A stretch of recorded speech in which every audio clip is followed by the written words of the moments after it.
we are still recommending our clients for a rather riskier allocation going into 21. So we think the lower rates for longer will still hold on, at least not only for this year, but maybe for the upcoming years, and hence the hunt for yield will still continue. So in the fixed income space, we are still recommending our clients, if they can afford to take on higher risk, to go into selective high yield.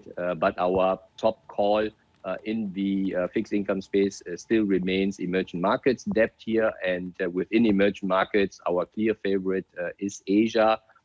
And we have also increased equity allocation over the past few months to also reflect our constructive view on this recovery, as you mentioned. So we are expecting economies in the world to recover strongly from the downturn last year, and hence we would also recommend here our clients to look at and to balance it more, not only growth oriented, which was the right call for last year, but given that the economy will recover, we are also looking into the cyclicals, and hence our allocation currently is having an overweight in equities, overweight here emerging markets debt. And to balance it out, given still the risk you have been mentioned, we would also recommend our clients to add gold in the portfolio.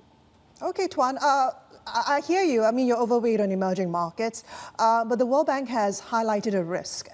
They're worried about the vaccine rollout. They're saying the debt burden that developing nations are bearing is a cause for concern, especially China, which holds something like 65% of developing nations' debt. Is this something you're watching very closely? Absolutely. I mean, debt is, of course, one of the bigger issues. We have actually identify what we call like the 4 Ds, and one of the Ds is obviously the debt. The other 3s are divergent, demographics, but debt is clearly one of the central point. But as long as central banks are still very supportive for the markets, which we think should be the case in 21, and also the governments in the world are still supporting, of course, the economy, given here how fragile the recovery could be.